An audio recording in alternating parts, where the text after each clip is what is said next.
नमस्कार दोस्तों, डेट आज के देखो 16 दिसंबर 2024 है। स्वागत है आपका एटोएल डिस्कशन में।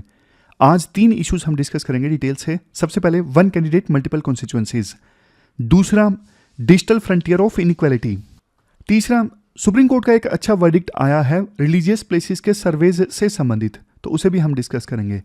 लेकिन डिस्कशन हम स्टार्ट करें उससे पहले एक डायलेमा जिसपे देखो मूवी भी बन चुकी है। 2010 में ना एक मूवी आई थी अनथिंकेबल। ये जो तस्वीर आप देख रहे हो ना, ये तस्वीर है एक टेररिस्ट की जिसने देखो बॉम्ब प्लांट किए हुए हैं। बॉम्ब प्लांट किए हैं इस टेररिस्ट ने, लेकिन ये लोकेशन नहीं बता रहे हैं। ये लोकेशन नहीं बता रहा है, लेकिन लोकेशन पता करने के लिए ना एक इन्वेस्टिगेटर है। वो जो इन्वेस्टिगेटर है ना, लोकेशन पता करवाने के लिए इस टेररिस्ट के पहले तो वाइफ को मार ही देते हैं और उसके बाद में इस टेररिस्ट के जो बच्चे हैं ना उनको टॉर्चर करना स्टार्ट किया जाता है। अभी स्टार्ट ही किया गया था टॉर्चर करना, ताकि इस टेररिस्ट से ना जहां जहां पे बॉम्ब लगाए हैं उसकी लोकेशन पता की जा सके। तो डायलेमा ये है, क्या ये सही है? ये टेररिस्ट लोकेशन बताएगा ही नहीं, मतलब कुछ भी कर लो नहीं बताएगा। तो एकमात्र सॉल्यूशन यही है कि इस टेररिस्ट के बच्चों को टॉर्चर किया जाए। तो क्या इस टेररिस्ट के छोटे बच्चों को, जिनकी एज 8 साल है, 10 साल है, क्या उनको टॉर्चर करना सही है? तो ये आपको बताना है कमेंट बॉक्स में। क्या ये करना जायज है? अब यूटिलिटेरियन पर्सपेक्टिव से देखें तो ज्यादा लोगों की जान बचेगी, क्योंकि पता लग गया कि बॉम्ब कहां कहां पे है, तो इतने सारे लोगों की जान बचाई जा सकती है। लेकिन अगर इंडिविजुअल राइट्स के हिसाब से देखें, ह्यूमैनिटी के हिसाब से देखें, छोटे बच्चे जिनका कोई कसूर ही नहीं, जिनको समझ में ही नहीं आ रहा कुछ कि हमारे साथ हो क्या रहा है, उनको टॉर्चर करना बुरी तरह से, मानवता भी शर्मसार होती है। तो आप बताइए कमेंट बॉक्स में, ये इस डायलेमा को आप कैसे एड्रेस करोगे? अब चलिए डिस्कशन स्टार्ट करते हैं। आज के डिस्कशन में first important article one candidate multiple constituencies से संबंधित है। अपने सिलेबस में जीएस पेपर सेकंड के इस टॉपिक से आर्टिकल को रिलेट कर सकते हैं। देखो, वन नेशन वन इलेक्शन को अब कैबिनेट ने अप्रूवल दे दिया है रामनाथ कोविंद की रिपोर्ट के आधार पे। देखो, जब से अप्रूवल दिया गया है ना, इवन उससे पहले भी बहुत सारे आर्टिकल्स छपे न्यूज़पेपर्स में, बहुत डिबेट्स हुई। वन नेशन वन इलेक्शन के फायदे क्या हैं, नुकसान क्या है और इसके पीछे क्या पॉलिटिक्स इन्वॉल्व है, बहुत कुछ डिस्कस हुआ। लेकिन एक एस्पेक्ट ऐसा है जिस पे ज़्यादा डिस्कशन नहीं हुई, वो है वन कैंडिडेट मल्टीपल कंस्टिट्यूएंसीज।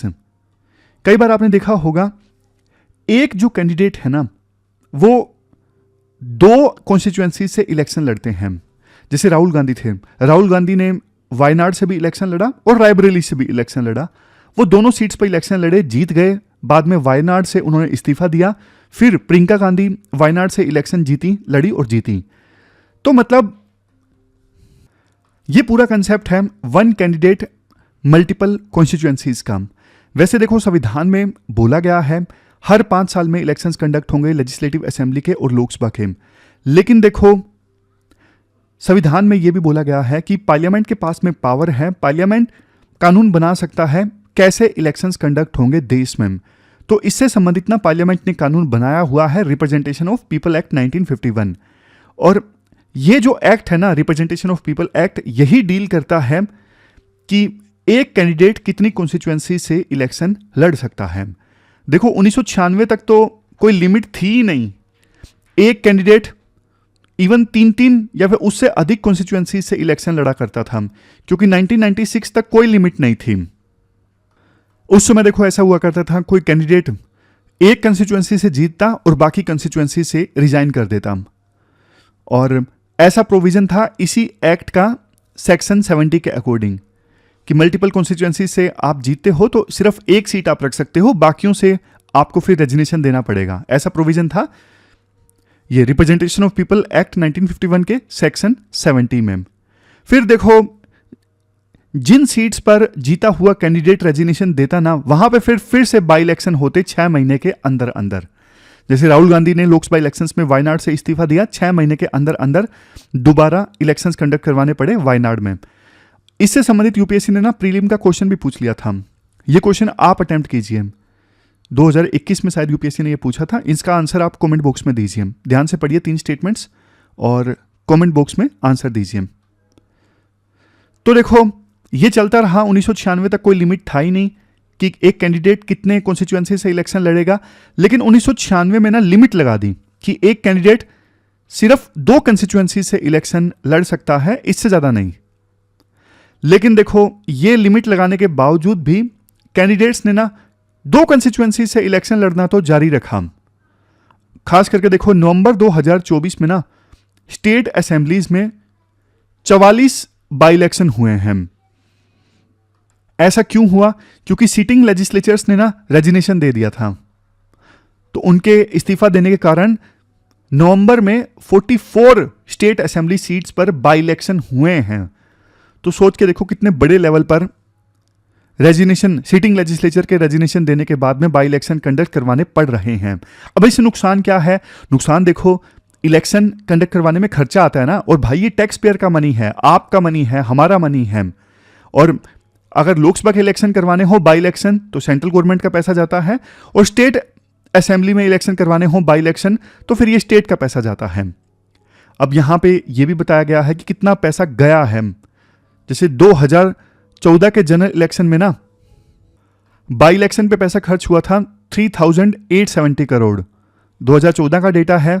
लेकिन आप 6% एनुअल इन्फ्लेशन भी अगर काउंट कर लो तो 2024 में यह आंकड़ा हो जाएगा 6931, यानी 12.76 करोड़ पर सीट खर्चा आता है एक बाई इलेक्शन कंडक्ट करवाने में। आप बोलोगे सर ये तो बहुत छोटा अमाउंट है। देखो ये तो वो अमाउंट है जो इलेक्शन कंडक्ट करवाने में खर्च होता है। फिर देखो पॉलिटिकल पार्टीज भी तो खर्चा करती है ना दुनिया भर का, उनका एक्सपेंडिचर। अब पॉलिटिकल पार्टीज जो खर्चा करती हैं इलेक्शंस में, अब जैसे रूलिंग पार्टी है, फिर वो करप्शन करके वही पैसा जनता से निकालने की कोशिश करती है, करप्शन के थ्रू ब्लैक मनी जनरेट होता है। फिर इस चक्कर में फिर कॉर्पोरेट ग्रुप्स और पॉलिटिकल पार्टीज के बीच में नेक्सस देखने को मिलता है। अल्टीमेटली देखो बर्डन आता पब्लिक पर ही है, मानो या ना मानो। फिर दूसरी चीज आप ये भी देखिए ना, जैसे कोई कैंडिडेट है ए, उसने 2 सीट से इलेक्शन लड़ा, एक्स और वाई। एक्स पे जीत गया और वाई से उसने इस्तीफा दे दिया। लेकिन देखो वाई पे अब फिर से बाई इलेक्शन होंगे 6 महीने के अंदर। लेकिन बाई इलेक्शन में जो कैंडिडेट हारा था उसे फिर से इलेक्शन लड़ना पड़ेगा, उसके एक बार फिर से पैसे लगेंगे इलेक्शन लड़ने में। जिसकी सरकार बन गई है उसको इतना दिक्कत नहीं आता पैसा जुटाने में, लेकिन जो हारा हुआ कैंडिडेट है उसको फिर से इलेक्शन लड़ना पड़ रहा है, उसको फिर से इतना सारा पैसा लगाना पड़ रहा है, तो उसके लिए बहुत दिक्कत हो जाती है।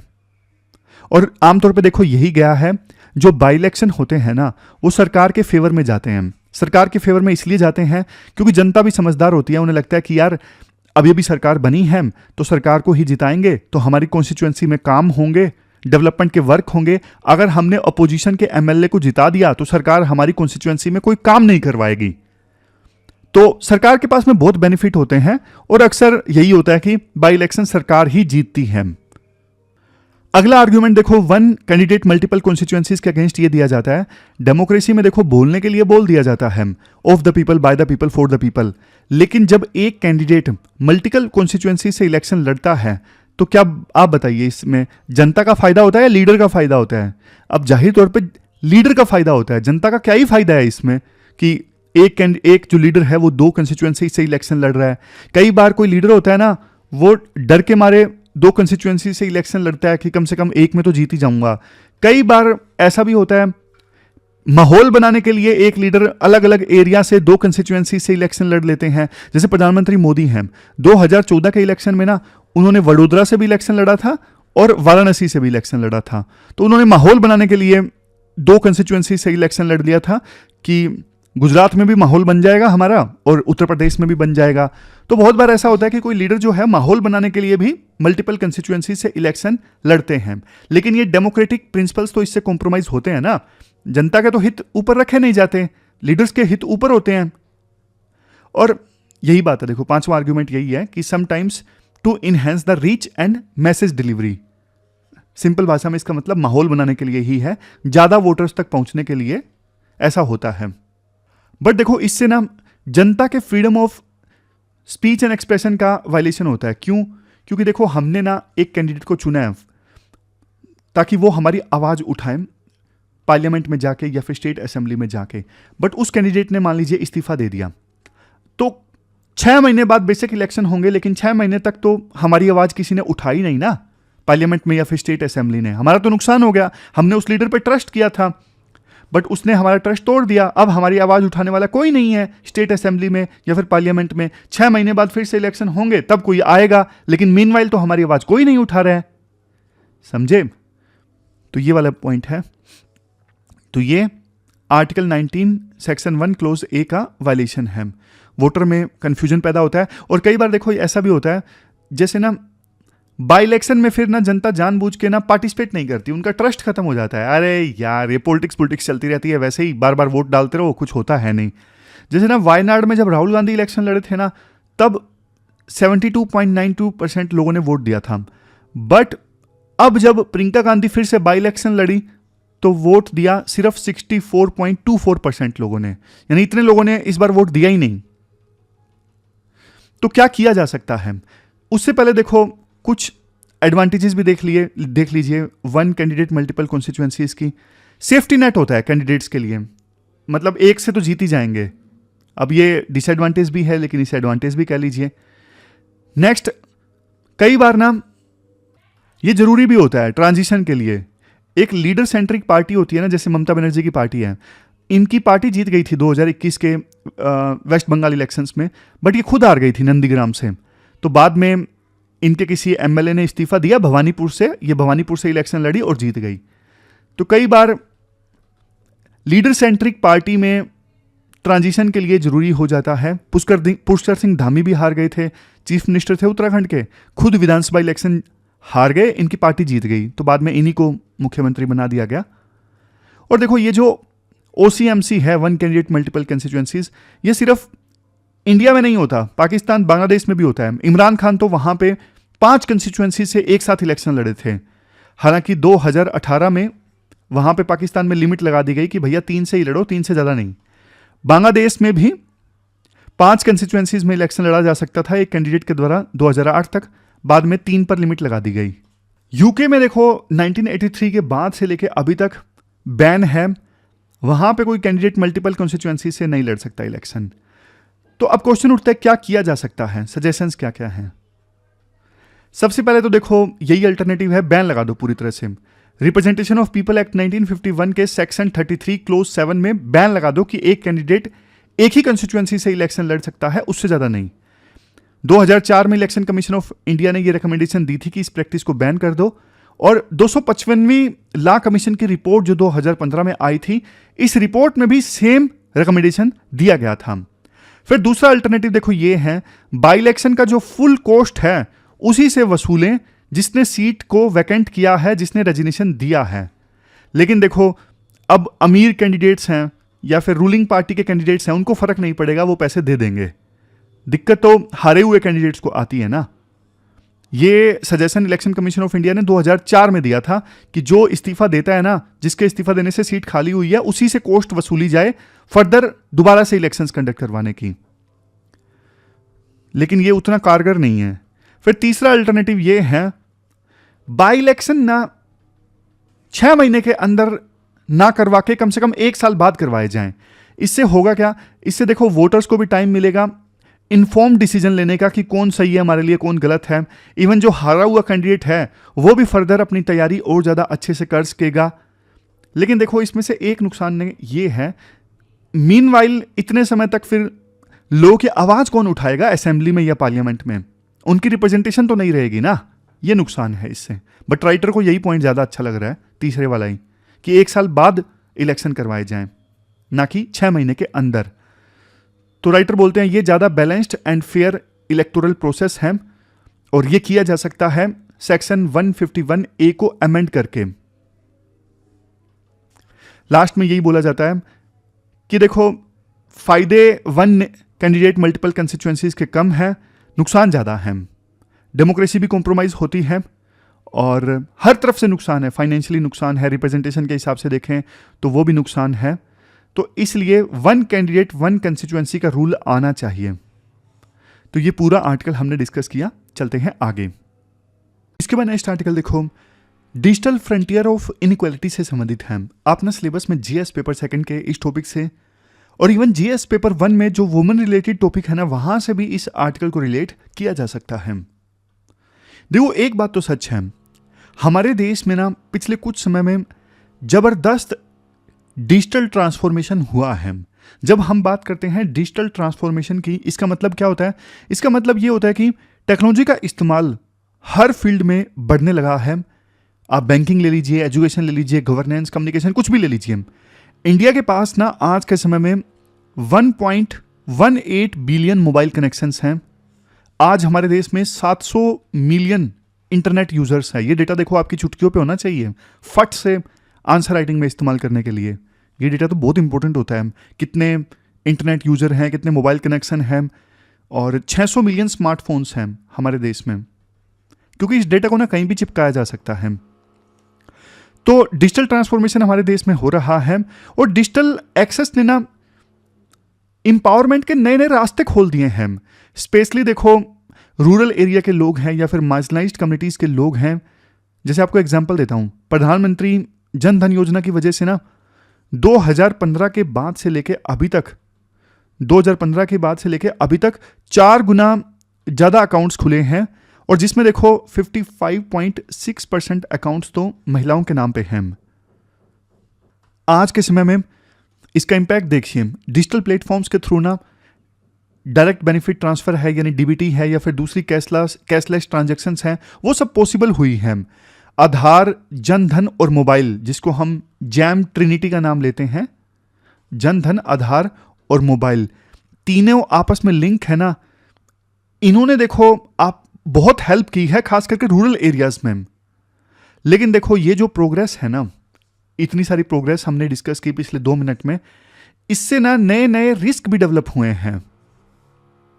तो यहां पे राइटर ना एक टर्म का इस्तेमाल करते हैं, ये टर्म बार बार यूज होगी आर्टिकल में, tech facilitated gender based violence, TFGBV,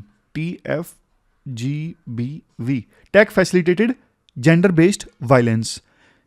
ये देखो एक ऐसा वायलेंस है जो टेक्नोलॉजी के जरिए होता है, इसीलिए नाम के शुरू में है टेक फैसिलिटेटेड, और ये मल्टीपल फॉर्म्स में होता है। जैसे देखो सबसे पहले है साइबर स्टोकिंग। साइबर स्टोकिंग में होता है, क्या होता है? ऑनलाइन देखो बार बार किसी को फॉलो करना और उनके पर्सनल डेटा को मिसयूज करना, ये सब होता है साइबर स्टोकिंग में।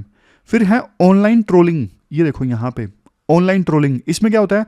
सोशल मीडिया पर ना महिलाओं को, खास करके वो महिलाएं जो पॉलिटिशियन हैं या फिर जर्नलिस्ट हैं, उनको देखो गाली गलौज दिया जाता है सोशल मीडिया पे, उनको डिमीन किया जाता है, ऐसे मैसेजेस उनको भेजे जाते हैं। तो ये होता है ऑनलाइन ट्रोलिंग।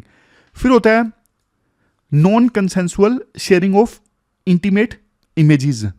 इसमें क्या होता है? कंसेंट के बिना अनुमति के किसी की प्राइवेट इमेजेस को शेयर करना। फिर नेक्स्ट होता है इम्पर्सनेशन और फ्रॉड। इसमें देखो फेक प्रोफाइल्स क्रिएट करके ना किसी की आइडेंटिटी का ना मिसयूज किया जाता है। इसके बाद नेक्स्ट है वोयूरिज्म एंड ग्रूमिंग। इसमें ये होता है, देखो कुछ लोग सनकी होते हैं, जो प्राइवेट मूवमेंट्स होते हैं, जैसे 2 लोग आपस में कुछ सेक्सुअल एक्टिविटी कर रहे हैं या फिर लड़की अनड्रेस कर रही है, ऐसी जो प्राइवेट मूवमेंट्स है ना, उनको देखने की कोशिश करते हैं, और बाद में जो वल्नरेबल गर्ल्स है ना, उनको मैनिपुलेट किया जाता है, ब्लैकमेल किया जाता है। तो देखो इस प्रकार का, ये जो टर्म्स मैंने आपको बताई ना, इस प्रकार का जो हरासमेंट होता है ना, वो देखो विक्टिम्स के ऊपर एक मेंटल ट्रामा क्रिएट करता है, फियर क्रिएट करता है, और बहुत सी महिलाएं और जो लड़कियां होती हैं ना, पर्टिकुलरली रूरल एरियाज में, वो फिर देखो ऑनलाइन स्पेस से ना दूर रहने लगती हैं। वो टेक्नोलॉजी का यूज नहीं करती, क्योंकि उनका डर इतना बड़ा हो जाता है, और ना डिजिटल लिटरेसी होती, ना प्रॉपर अवेयरनेस होती, तो फिर वो डिजिटल ट्रांसफॉर्मेशन के लाभ से ना वंचित रह जाती हैं। समझ गए? और सरकार ने देखो वैसे बहुत सारे स्टेप्स लिए हैं इस TFGBV से लड़ने के लिए, यानी tech facilitated gender based violence. सरकार ने क्या क्या किया है, स्टेप्स आपको पता होना चाहिए। जैसे देखो IT एक्ट 2000 है, इसके अलावा भारतीय न्याय संहिता 2024 है। ये जो लॉज है ना, ये देखो डिजिटल वायलेंस को क्रिमिनलाइज करते हैं, और लॉ इन्फोर्समेंट के बिना देखो जो परपिट्रेटर्स हैं ना, जो क्राइम करते हैं, उनको पनिशमेंट देना इम्पॉसिबल है।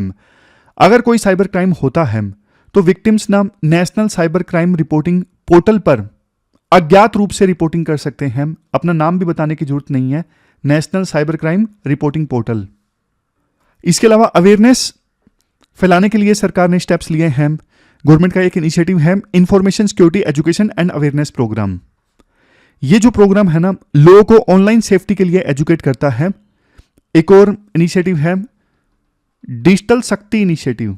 डिजिटल शक्ति इनिशिएटिव, इसको देखो नेशनल कमीशन फॉर वुमेन ने लॉन्च किया था। ये ना महिलाओं को काफी सारे टूल्स देता है और स्किल्स देता है, ताकि ना महिलाएं इंटरनेट पे उन्हें कुछ सर्च करना है, कुछ करना है, तो वो सेफली नेविगेट कर सकें इंटरनेट पर।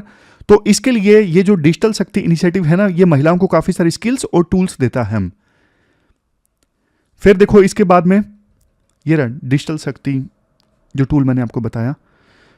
फिर देखो आर्टिकल में ये बोला जाता है इंडिया ना इंटरनेशनली भी काफी ज्यादा एक्टिव है यूएन इनिशिएटिव्स में। जैसे कि देखो 67th commission on status of women, इस कमीशन में ना इंडिया ने एग्री किया कि महिलाओं के लिए और लड़कियों के लिए सेफ डिजिटल इन्वायरमेंट बनाना जरूरी है। जब देखो महिलाएं सिक्योर फील करती हैं तो फिर देखो वो ऑनलाइन जो अपॉर्चुनिटीज अवेलेबल होती हैं ना, तो उनका मैक्सिमम फायदा उठाती हैं। अगर सेफ ही नहीं होंगी तो जैसे मैंने आपको बताया फिर वो डिजिटल ट्रांसफॉर्मेशन से वंचित रह जाएंगी। इसके बाद देखो आर्टिकल में ये बोला जाता है ये सारे कानून तो हैं, ये सारे सरकार के इनिशिएटिव्स हैं, फिर भी देखो कुछ चैलेंजेस हैं। जैसे सबसे बड़ा चैलेंज है इंप्लीमेंटेशन का। इंप्लीमेंटेशन बहुत ज़्यादा स्लो है। कानून बने हैं बट उनका इन्फोर्समेंट टाइमली नहीं होता, और जो लोग क्राइम करते हैं, जो लोग ये सारे काम करते हैं, साइबर स्टॉकिंग वगैरह, उनकी अकाउंटेबिलिटी फिक्स नहीं होती। फिर देखो दूसरा चैलेंज है डिजिटल लिटरेसी गैप। खास करके देखो ये रूरल एरियाज में ज़्यादा देखने को मिलता है। महिलाओं और लड़कियों को ना ऑनलाइन स्पेस के बारे में नॉलेज बहुत कम है। मतलब सेफ्टी सेटिंग्स, बिल्कुल बेसिक जो चीज़ें हैं ना, उनके बारे में भी नहीं पता। जैसे मैं ये पढ़ रहा था, एक डॉक्टर, ये आपने काफ़ी मामला सुना होगा, रुचिका नाम की एक डॉक्टर थी, वो भी डिजिटल अरेस्ट का शिकार हो गई। मतलब एक डॉक्टर का डिजिटल अरेस्ट वाले स्कैम का शिकार हो जाना अपने आप में काफ़ी ज़्यादा हैरान कर देने वाला था। फिर नेक्स्ट चैलेंज है सोशल नॉर्म्स। देखो महिलाओं के साथ में ऑनलाइन कुछ गलत होता है ना, तो महिलाओं को ही काफ़ी बार जिम्मेदार ठहरा दिया जाता है कि तुम ऑनलाइन ये सब करती हो, तुम्हारी ही गलती है, और एक स्टिग्मा अटैच कर दिया जाता है पैट्रियार्की के कारण। ये भी दिक्कत है। तो लास्ट में राइटर ना कुछ वे फॉरवर्ड और सॉल्यूशंस बताते हैं। सबसे पहला strict laws and swift justice. मतलब जो ऑनलाइन अब्यूजर है ना, उनको पनिशमेंट देने के लिए ना फास्ट ट्रैक कोर्ट्स होने चाहिए, ताकि ना जस्टिस तुरंत से तुरंत दिया जाए और ना एक डेटरेंस पैदा हो, डर पैदा हो बाकी लोगों में जो ऑनलाइन ट्रोलिंग वगैरह करते हैं महिलाओं की, एक डर पैदा हो। फिर दूसरा है डिजिटल लिटरेसी प्रोग्राम। रूरल और अर्बन दोनों एरियाज में ना कम्युनिटी वर्कशॉप्स चलाई जा सकती हैं सरकार के द्वारा या फिर एनजीओज के द्वारा, या फिर स्कूल करिकुलम में अब ये बेसिक चीजें ऐड की जा सकती हैं कि ऑनलाइन कैसे सेफ रहना है। बदलते समय के हिसाब से हमारा स्कूल करिकुलम ना बहुत लेट चेंज होता है, तो अभी समय है, डिजिटलाइजेशन हो रहा है, तो करिकुलम में ये चीज ऐड की जाए। फिर देखो ये है एंगेज मैन एंड बॉयज। देखो जब पूरे देश में कैंपेन चलाया जाए ना, उसमें मैन और बॉयज को भी एजुकेट करना जरूरी है। चलो महिलाओं को तो बता दिया सेफ कैसे रहें, लेकिन कुछ लोग जो अब्यूज करते हैं तो उनको भी एजुकेट करना जरूरी है कि महिलाओं की डिग्निटी का ध्यान रखना है, रिस्पेक्ट करनी है, ना सिर्फ फिजिकली बल्कि ऑनलाइन डोमेन में भी, तो भी ये चीजें कम हो सकती हैं। फिर नेक्स्ट है टेक इंडस्ट्री कोलैबोरेशन। देखो सोशल मीडिया जो प्लेटफॉर्म्स है ना, उनको भी अकाउंटेबिलिटी लेनी होगी कि ऑनलाइन अगर ट्रोलिंग वगैरह होती है, आप कुछ नहीं कर रहे हो तो आप भी इसमें पार्टिसिपेट कर रहे हो, इसका मतलब ये है। तो आपके प्लेटफॉर्म पे ये सब हो रहा है तो उसको किसी भी कीमत पर रोकने की जिम्मेदारी आपकी है। तो एआई टूल्स को और ज़्यादा बेहतर बनाया जाए, ताकि एआई टूल्स के जरिए ये सब इन सब चीज़ों को रोकने में थोड़ा सफलता मिले। और फिर एक है सर्वाइवर सपोर्ट सिस्टम। ये नेक्स्ट पॉइंट है सर्वाइवर सपोर्ट सिस्टम। इसमें क्या है, इसमें देखो कुछ हेल्पलाइंस, जैसे एक हेल्पलाइन है टेक सखी। इसको एक्सपेंड करना होगा। ये जो हेल्पलाइंस है ना, ये सर्वाइवर्स को लीगल एड प्रोवाइड करती हैं, काउंसलिंग प्रोवाइड करती हैं, रिहेबिलिटेशन सर्विसेज प्रोवाइड करती हैं, बट इनको थोड़ा और स्केलेबल बनाना होगा, बड़े स्केल पे ये काम कर सकें। ऐसी हेल्प इन ऑर्गेनाइजेशंस की, इन इनिशिएटिव्स की हमें करनी होगी। लास्ट में राइटर ये बोलते हैं, सरकार ने ना एक कैंपेन चलाया था, अब कोई बहाना नहीं। तो ये जो मैसेज है ना, अब कोई बहाना नहीं, ये मैसेज ये बोलता है कि वुमेन सेफ्टी, अब देखो ये ऑप्शनल चीज नहीं है, ये अगर इंडिया को प्रोग्रेस करना है ना तो एक बहुत जरूरी पिलर है। तो इस वजह से ना हर एक स्टेक होल्डर को, सरकार को, टेक कंपनीज को, सिविल सोसाइटी को और आम लोगों को अपनी जिम्मेदारी निभानी होगी और महिलाएं ऑनलाइन सेफ महसूस करें, ये हमें इंश्योर करना होगा मिलके। तो ये पूरा आर्टिकल हमने डिस्कस किया, चलते हैं आगे। इसके बाद नेक्स्ट आर्टिकल सुप्रीम कोर्ट के एक अच्छे फैसले से संबंधित है। आपने सिलेबस में जीएस पेपर सेकंड के इस टॉपिक से आर्टिकल को रिलेट कर सकते हो। क्या कंटेस्ट है? देखो 1991 का जो ये कानून है ना, places of worship special provision act 1991, इस कानून में, इस एक्ट में ये बोला गया था, जब देश आज़ाद हुआ था ना 15 अगस्त 1947 को, उस समय हमारे देश में रिलीजियस प्लेसेस का जो नेचर था ना वही मेंटेन रहेगा। मस्जिद है तो मस्जिद रहेगी, मंदिर है तो मंदिर रहेगा, चर्च है तो चर्च रहेगी।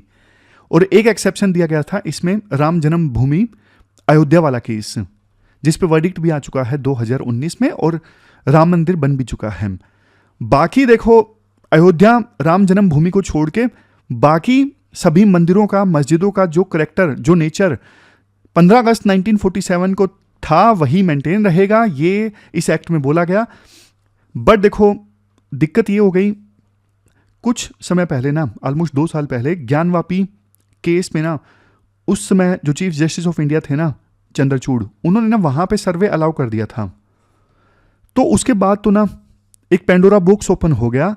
देश के अलग अलग इलाकों में कुछ जो मोटिवेटेड लोग थे ना, वो रिलीजियस प्लेसेस को ना उन्होंने क्वेश्चन करना स्टार्ट कर दिया कि यहाँ पे पहले मंदिर था तो सर्वे करवाया जाए, करवाओगे, यहाँ पे नीचे खुदाई करोगे तो पहले मंदिर के अवशेष आपको मिलेंगे, तो यहाँ पे मंदिर ही होना चाहिए, मस्जिद नहीं होना चाहिए।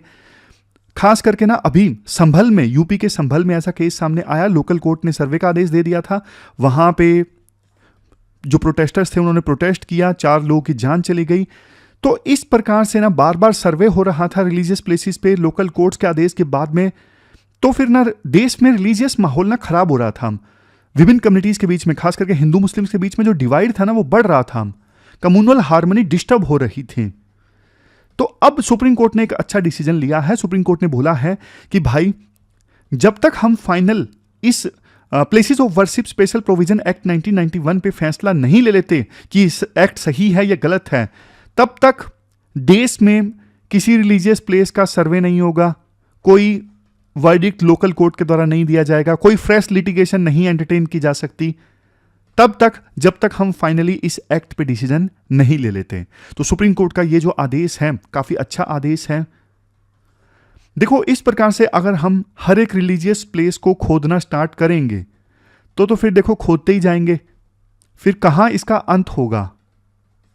और देखो देश में फिर हर बार जब किसी मंदिर या मस्जिद की खुदाई होगी, देश में माहौल खराब होगा। तो क्वेश्चन वही उठता है, क्या देखो हमें डेवलपमेंट पे फोकस करना चाहिए या फिर इस बात पे फोकस करना चाहिए देश को कि यहां पे पहले मंदिर था या मस्जिद थी। इसका फैसला जुडिशरी को लेना था और फिलहाल के लिए तो जुडिशरी ने स्टे लगाया है। अब फाइनल वर्डिक्ट भी जुडिशरी को अच्छे से देना होगा। इससे देखो हमारे देश में ना सेकुलरिज्म का जो मॉडल है वो भी कमजोर होता है। सेकुलरिज्म मतलब सभी धर्मों के लोग मिलजुल के रहें, सरकार किसी एक धर्म को सपोर्ट नहीं करेगी। लेकिन देखो इस प्रकार से रिलीजियस प्लेसेस की हम खुदाई करते हैं तो सेकुलरिज्म का मॉडल हमारे देश में कमजोर होता है, गलत प्रेसिडेंट सेट होता है। और जुडिशरी कई बार लोकल कोर्ट्स ये नहीं समझते कि भाई ये जो पहले यहां पे मंदिर था या मस्जिद था, इनके पीछे में ना पॉलिटिकल मोटिवेशन है। तो ये लिटिगेशंस जब फाइल की जाती है ना तो पॉलिटिक्स जहन में होती है। ना सिर्फ इससे समाज डिस्टर्ब होता है, पॉलिटिक्स तो पूरी तरह से डिस्टर्ब होती ही है। एक तरफ हम बोलते हैं हमारा समाज मॉडर्नाइज होना चाहिए, लोग डेवलपमेंट के बेसिस पे वोट दें, लेकिन देखो जब भी ऐसे रिलीजियस प्लेस की खुदाई होती है तो कम्युनिटीज फिर ना इसी बेसिस पे वोट देना स्टार्ट कर देती है और डेवलपमेंट का मुद्दा जो है वो पीछे रह जाता है। तो कुल मिलाकर देखो इस आर्टिकल में यही बोला जाता है कि जुडिशरी को ना समझना चाहिए कि रिलीजन का चोला ओढ़कर कई बार ना पॉलिटिक्स हो जाती है इन केसेस में और समाज का माहौल बहुत ज़्यादा खराब होता है। तो इन सब चीज़ों को जहन में रखते हुए जुडिशरी वर्डिक्ट दे, और ये जो मीनवाइल वर्डिक्ट आया है जुडिशरी का सुप्रीम कोर्ट का वो अच्छा वर्डिक्ट है। तो ये पूरा आर्टिकल हमने डिस्कस किया। अब लास्ट में देख लेते हैं थोड़ा सा कौन कौन से आर्टिकल्स आज हमने डिस्कस किए। सबसे पहले हमने वन कंस्टिट्यूएंसी वन कैंडिडेट वाला इलेक्शन डिस्कस किया था। भाई एक कंस्टिट्यूएंसी में एक ही कैंडिडेट को इलेक्शन लड़ना चाहिए, और इसके पक्ष में बहुत सारे आर्गुमेंट्स हमने डिस्कस किए थे कि जब देखो एक कैंडिडेट बहुत सारी कंस्टिट्यूएंसी से इलेक्शन लड़ता है तो बहुत ज़्यादा पैसों का वेस्टेज होता है, सरकार के पैसों का वेस्टेज तो होता ही है। दूसरा, पॉलिटिकल पार्टीज इतना खर्चा करती हैं और ये पैसा भी वो फिर करप्शन करके निकालने की कोशिश करती हैं। जो हारा हुआ कैंडिडेट है उसके लिए तो बर्डन और भी ज़्यादा आ जाता है। कुछ समय के लिए जो जनता है उनकी आवाज़ उठाने वाला कोई नहीं होता, ये भी आर्गूमेंट हमने डिस्कस किया। और फिर एक आर्गूमेंट हमने ये भी डिस्कस किया, डेमोक्रेसी कॉम्प्रोमाइज़ होती है। वैसे डेमोक्रेसी है for the people by the people of the people, लेकिन इसमें लीडर्स के इंटरेस्ट को तवज्जो दी जाती है। लेकिन एडवांटेज भी है, सेफ्टी नेट होता है। एक सीट से कैंडिडेट इलेक्शन हार जाए तो कम से कम दूसरे से जीत जाएगा, जैसे ममता बनर्जी है, पुष्कर सिंह धामी है, हार गए थे ये। और लीडर का कंटिन्यूशन रहने के लिए, ट्रांजिशन के लिए कई बार ये जरूरी होता है।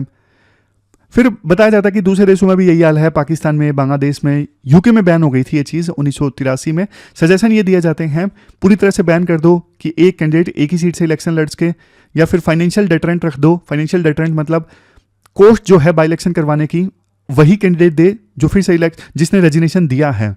फिर टाइमिंग एडजस्टमेंट वाला अल्टरनेटिव भी है कि 6 महीने के अंदर इलेक्शन ना करवा के 1 साल के बाद इलेक्शन करवाया जाए। कंक्लूजन में यही बोला जाता है वन कैंडिडेट मल्टीपल कंस्टिट्यूएंसीज के नाम नुकसान ज़्यादा है, फ़ायदे कम हैं। फिर हमने ये आर्टिकल डिस्कस किया था tech facilitated gender based violence का।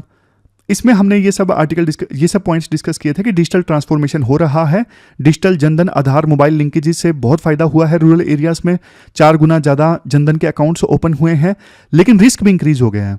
तो ये सब रिस्क हमने डिस्कस किया, cyber stalking, online trolling, non consensual sharing of intimate images और इनपर्सनेशन, वोयूरिज्म एंड ग्रूमिंग, ये सब हमने डिस्कस किया।